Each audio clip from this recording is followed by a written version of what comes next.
শবে বরাতের বিশেষ ইবাদত মনে করে হালুয়া রুটি খাওয়ার কোনো বিধান নেই। ভাগ্য রজনী লাইলাতুন নিসফি মিন শাবান না, বিশেষ নামাজ পড়ে মসজিদে সম্মিলিত, এগুলো শরিয়ায় নেই। দর্শক, আজ আমরা আলোচনা করব লাইলাতুন নিসফি মিন শাবান তথা শাবান মাসের 14 তারিখ দিবাগত রাত, আমাদের দেশে যে রাতকে বলা হয় শবে বরাত। শবে বরাত নিয়ে আমাদের দেশে বাড়াবাড়ি যেমন আছে, শবে বরাত নিয়ে আমাদের দেশে ছাড়াছাড়িও তেমন আছে। খুব লম্বা তাত্ত্বিক আলাপে আজকে আমি যাব না। আজকে আমি যে বিষয়ে আলোচনা করব সেটা হলো, আমাদের দেশে একদল বলেন শবে বরাতের ফজিলতই নেই, আর আরেক দল এই রাতে এমন কাজ করেন যে এই রাতের কাজগুলো শরিয়া সমর্থন করে না। এক নম্বর আসেন, লাইলাতুন নিসফি মিন শাবানের ফজিলত অনেকগুলো সহিহ হাদিস দ্বারা প্রমাণিত। সব হাদিস নিয়ে এখানে আমি পর্যালোচনা করব না। আমার লিখিত এই বই কোরআন সুন্নাহর আলোকে 12 মাসের করণীয় বর্জনীয়, এই বইয়ে আমি বিস্তারিত আলোচনা করেছি। আমি আজকে 2-4টা হাদিস আমি আপনাদের কাছে সনদ সহ পড়ব, তারপর আমি অন্য আলোচনায় যাব ইনশাআল্লাহ। এক নম্বর আসেন, হযরত মুআয ইবনে জাবাল রাদিয়াল্লাহু তাআলা আনহুর যে হাদিস, ইমাম ইবনে হিব্বান রাহিমাহুল্লাহ সহিহ ইবনে হিব্বান এনেছেন 5665 নম্বর হাদিস, ইমাম বাইহাকী রাহিমাহুল্লাহ শুআবুল ঈমান এনেছেন 3883 নম্বর হাদিস, যে আল্লাহ তাআলা লাইলাতুন নিসফি মিন শাবানে পুরা বান্দার দিকে রহমতের দৃষ্টিতে থাকান। ফায়াগফিরু লিজামিই খালকিহি ইল্লা লিমুশরিক আও মুশাহিন। আল্লাহ তাআলা শিরিক যারা করে আর অপর কোনো মুসলমানের প্রতি বিদ্বেষ যারা রাখে, এই দুই দল ছাড়া বাকি সবাইকে আল্লাহ তাআলা এই রাতে মাফ করে দেন। এই হাদিসকে ইমাম হাইসামি রাহিমাহুল্লাহ মাজমুউজ যাওয়াইদের 12860 নম্বর হাদিস তিনি বলেছেন, যে ইমাম তাবারানী দুটি হাদিস বর্ণনা করেছেন, রিজালুহুমা সিকাত, বর্ণনাকারীরা বিশ্বস্ত এবং গ্রহণযোগ্য। ইমাম বাইহাকী রাহিমাহুল্লাহ এই হাদিসের আরো অনেকগুলো সনদ উল্লেখ করে বলেছেন যে মাকহুল থেকে হাদিসটি প্রমাণিত। এছাড়া বিশ্ববরেণ্য মুহাদ্দিস শেখ শুআয়ব আরনাউত রাহিমাহুল্লাহ তার সহিহ ইবনে হিব্বানের টিকায় তিনি বলেছেন এই হাদিসের অনেক শাওয়াহিদ থাকার কারণে বর্ণনাটি সহিহ। এছাড়াও হযরত আবু বকর সিদ্দিক রাদিয়াল্লাহু তাআলা আনহু থেকে এ ধরনের হাদিস বর্ণিত হয়েছে, আব্দুল্লাহ ইবনে আমর রাদিয়াল্লাহু তাআলা থেকে এ ধরনের হাদিস বর্ণিত হয়েছে, আবু সালাব আল খুশানী রাদিয়াল্লাহু তাআলা আনহু থেকে এ ধরনের হাদিস বর্ণিত হয়েছে, আউফ ইবনে মালিক রাদিয়াল্লাহু তাআলা থেকে এ ধরনের হাদিস বর্ণিত হয়েছে, আবু মুসা আশআরী রাদিয়াল্লাহু তাআলা থেকে এ ধরনের হাদিস বর্ণিত হয়েছে। এবং এই হাদিসগুলো এগুলো যে সহিহ, এটা নাসিরউদ্দিন আলবানী রাহিমাহুল্লাহ তার সহিহুত তারগিবে বলেছেন, নাসিরউদ্দিন আলবানী রাহিমাহুল্লাহ তার সিলসিলাতুল আহাদিস সহিহায় বলেছেন। এবং সালাফে সালেহিন থেকে যে রাতের ফজিলত প্রমাণিত, এটা শাইখুল ইসলাম ইবনে তাইমিয়া রাহিমাহুল্লাহ তার মাজমু আল ফাতওয়াল কুবরাতে বলেছেন, ইক্তিদাউ সিরাতুল মুস্তাকিমে বলেছেন। এজন্য সালাফে সালেহিন, আইম্মা মুজতাহিদিন, তাসহিহ তাযঈফ যারা করেন, তাদের সকলের কাছেই লাইলাতুন নিসফি মিন শাবানের ফজিলত প্রমাণিত। এটার পক্ষে যেমন হাদিস আছে, ঠিক তেমনি ভাবে এটার পক্ষে রাসূলুল্লাহ সাল্লাল্লাহু আলাইহি ওয়াসাল্লামের সাহাবীদের থেকে আসারও আছে। এগুলোর সনদ নিয়ে বিস্তারিত আলোচনা এই কিতাবে করা হয়েছে। এজন্য এই রাত্রের ফজিলত সহিহ হাদিসে নেই, এক কথা ঠিক নয়। বাকি কয়েকটা প্রসঙ্গ আমরা আলোচনা করব। এক নম্বর প্রসঙ্গ হলো যে এই রাত্রে অনেকে ভাগ্য রজনী মনে করে, যে ইন্না আনজালনাহু ফি লাইলাতিন মুবারাকা, আল্লাহ কোরআনে বলেছেন। লাইলাতুল মুবারাকার ব্যাখ্যায় কিছু কিছু তাফসীরে লাইলাতুল মুবারাকা দ্বারা লাইলাতুন নিসফি মিন শাবানের কথা বলা হয়েছে। এর থেকেই অনেকেই বলেন যে এটা হলো আপনার শবে বরাত।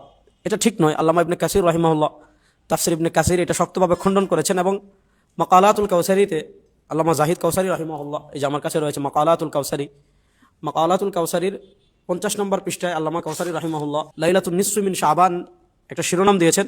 এবং এই যে আম্মা মা যাকারাহু সালাবি ফি তাফসিরি মিন হামলিল লাইলাতিল মুবারাকাতিল মাযকুরা ফি আউয়ালি সূরাতিদ দুখান আলা লাইলাতিন নিসফি মিন শাবান ফাসাবকু কালাম। সালাবি সহ কেউ কেউ তাদের তাফসীর কিতাবে এটা লিখেছেন যে লাইলাতুন নিসফি মিন শাবান দ্বারা, লাইলাতুল মুবারাকা দ্বারা লাইলাতুন নিসফি মিন শাবান উদ্দেশ্য। এবং পরবর্তীতে কেউ কেউ তার অনুসরণ করেছেন। এটা তার সবকে কলমের স্খলন, কারণ এটা নসের মুখালিফ। এজন্য ভাগ্য রজনী হলো লাইলাতুল কদর, ভাগ্য রজনী লাইলাতুন নিসফি মিন শাবান না।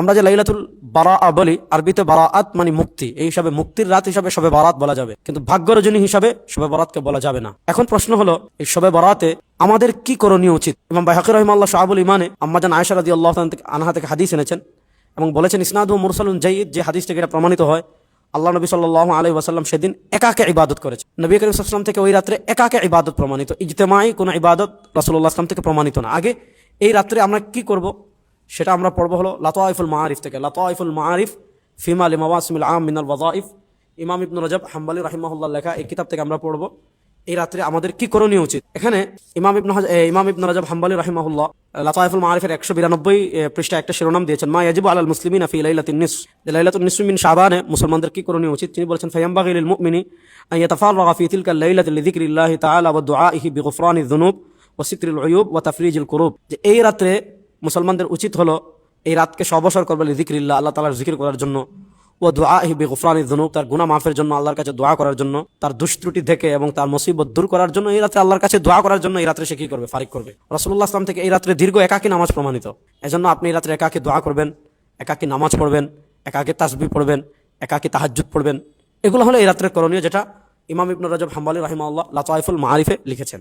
প্রশ্ন হলো, যে এই রাত্রের পরে অনেকেই রোজা রাখে, অর্থাৎ যেমন আগামীকাল দিবাগত রাত আমাদের শবে বরাত, এর পরের দিন 15 শাবান কেউ কেউ রোজা রাখে। এ সংক্রান্ত যে হাদিস আছে সুনান ইবনে মাজাহ, হযরত আলী রাদিয়াল্লাহু তাআলা থেকে ইযা কানাত লাইলাতুন নিসফি মিন শাবান ফাকুমু লাইলাহা ওয়া সুমু ইয়াওমাহা, এই সনদে ইবনে আবি সাবরা আছেন যিনি বিতর্কিত বর্ণনাকারী, যার কারণে হাদিসটি সনদের দিক থেকে জয়ীফ। কিন্তু এখানে অনেকগুলো বিষয় আছে। হুকমু সিয়াম ইয়াউমিন নিসফ, ইমাম ইবনে রাজব হাম্বলী রাহিমাহুল্লাহ লাতাইফুল মাআরিফের 199 পৃষ্ঠায় শিরোনাম দিয়েছেন হুকমু সিয়াম ইয়াউমিন নিসফ, যে ইয়াউমুন নিসফ শাবান মাসের 14 তারিখ দিবাগত রাতের পরে রোজা রাখা। তিনি লিখেছেন ওয়া আম্মা সিয়ামু ইয়াউমিন নিসফ মিনহু ফাগাইরু মানহিন আনহু, রোজা রাখতে নিষেধ নেই। কারণ 1 নম্বর রাসূলুল্লাহ সাল্লাল্লাহু আলাইহি ওয়াসাল্লাম শাবান মাসে অন্যান্য মাসের চেয়ে বেশি রোজা রাখতেন। 2 নম্বর 15 তারিখের আইয়ামে বীজের। আর 3 নম্বর এটার পক্ষে যেহেতু জয়ীফ হাদিস আছে, সব মিলিয়ে কেউ যদি শাবান মাসের 15 তারিখ রোজা রাখতে চায় কোনো সমস্যা নাই, সে শাবান মাসের 15 তারিখ কি করতে পারবে, রোজা রাখতে পারবে। আমাদের দেশে বিশেষ নামাজ পড়ে মসজিদে সম্মিলিত, এগুলো শরিয়ায় নেই। শবে বরাতের বিশেষ ইবাদত মনে করে হালুয়া রুটি খাওয়ার কোনো বিধান নেই। এমনি আপনি যা ইচ্ছা তা খান, এই রাতে হালাল যে কোনো খাবার খেতে পারবেন, কিন্তু বিশেষ খাবার বা বিশেষ ইবাদত মনে করে খাওয়া যাবে না। এ রাত্রে আগরবাতি জ্বালানো, এমনি দুর্গন্ধ আছে, মশা আছে, এগুলো তাড়ানোর জন্য জ্বালাতে পারেন, কিন্তু এই রাত্রের বিশেষ ফজিলত মনে করে এগুলা করা যাবে না। এই রাত্রে আমরা তাই করব যা বলেছেন ইমাম ইবনে রাজব হাম্বলী রাহিমাহুল্লাহ।